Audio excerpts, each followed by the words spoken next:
Okay. Even though this is a bushy plant, it's probably better to thin out the very small growth that's around the base of the plant.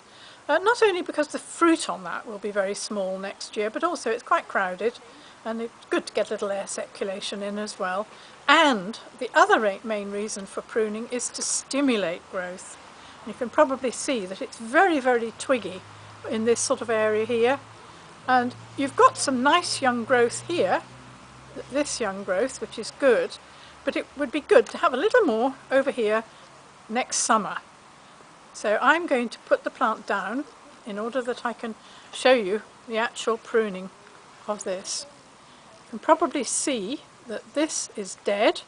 That's done its job last year. It's had its fruit crop. It's not going to do any more this summer.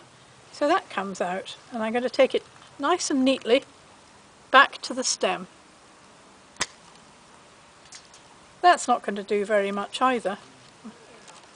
It's just a single little twiggy thing, not going to do much, so that's coming out.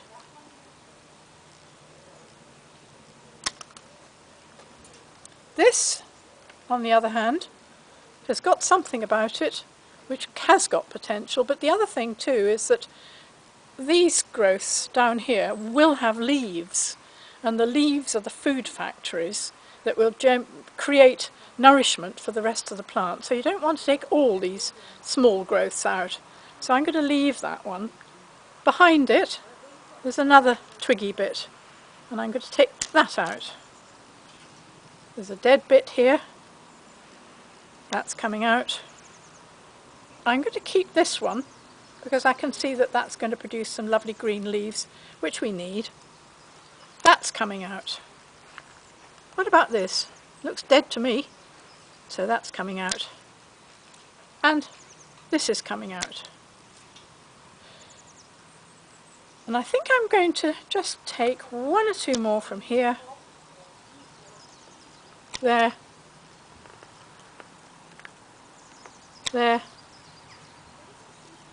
and there. And I'm going to have a second look, because very often you make a decision and then you step back and you look again and you say, is that enough? And I think I'm going to actually have another attack. I'm going to take this one out.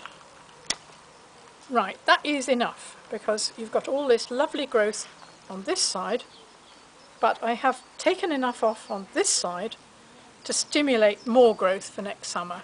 So next summer we should have a more balanced plant, with this growth producing all the fruit for the summer season, and this side producing lovely new growth for the following summer season.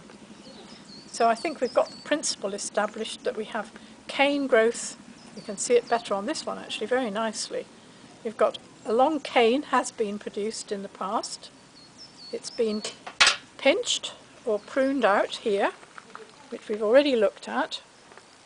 And as a result of that pinching and pruning, we've got the branching behind that. And then that's year 2. And now year 3 coming up, we've got all these little flower buds which will produce fruit. Very hard to imagine actually, but each of those buds will produce a cluster of berries. Anything between 8 and 11 berries in each cluster.